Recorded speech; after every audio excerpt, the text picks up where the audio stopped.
অসমীয়াক এটা এটাকৈ কাটি নদীত উটুৱাই দিম। ঢিঙত খিলঞ্জীয়াৰ ভূমি বেদখল কৰি এই হুংকাৰ সন্দেহযুক্ত নাগৰিকৰ। ঢিঙৰ ৮ গাঁৱৰ খিলঞ্জীয়া লোকৰ প্ৰায় ১০০০ ভূমি বেদখল কৰি সন্ত্ৰাস চলাইছে সন্দেহযুক্ত নাগৰিকে। অসমীয়া জীৱনত ইয়াত ঘৰ বনাব নোৱাৰে বুলিও স্থানীয় লোকক খেদি পঠিয়ালে সন্দেহযুক্ত নাগৰিকৰ দলটোৱে। অঞ্চলটোৰ একাংশ লোকে নিজৰ ভূমিত খেতি কৰিবলৈ যোৱাৰ সময়ত দা জাতি লৈ অসমীয়া লোকক আক্ৰমণৰ চেষ্টা সন্দেহজনক নাগৰিকৰ। এই ক্ষেত্ৰত ঢিং আৰক্ষী আৰু চক্ৰ বিষয়াৰ কাৰ্যালয়ক অৱগত কৰিও সুফল লাভ নকৰাৰ গুৰুতৰ অভিযোগ ভুক্তভোগী পৰিয়ালসমূহৰ।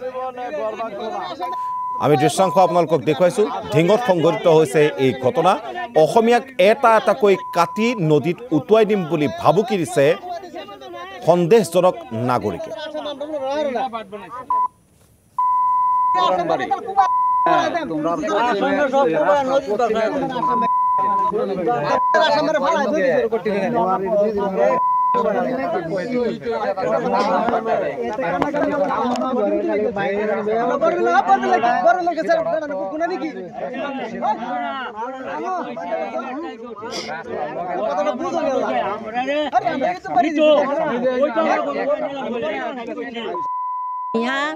আৰু মতা মানুহ একেলগে আহি আমাৰ যিখিনি মানুহ গৈছিলে তেখেতসকলক মানে কাটি পেলাই নদীত ভেচাই দিব এইদে বুলি মানে আমাৰ ভিডিঅ' আছে। লাগে যদি আমি মুখ্যমন্ত্ৰী মহোদয় ডাঙৰীয়াক সেই ভিডিঅ'টো দিম।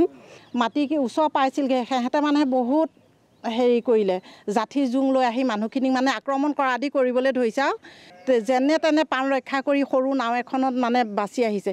সিদিনা মানে গৈছিলে মোৰ মানুহজন দাদা আৰু মোৰ যিমানখিনি মানুহৰ মানে মাটি আছিলে সকলোখিনি গৈছিলে।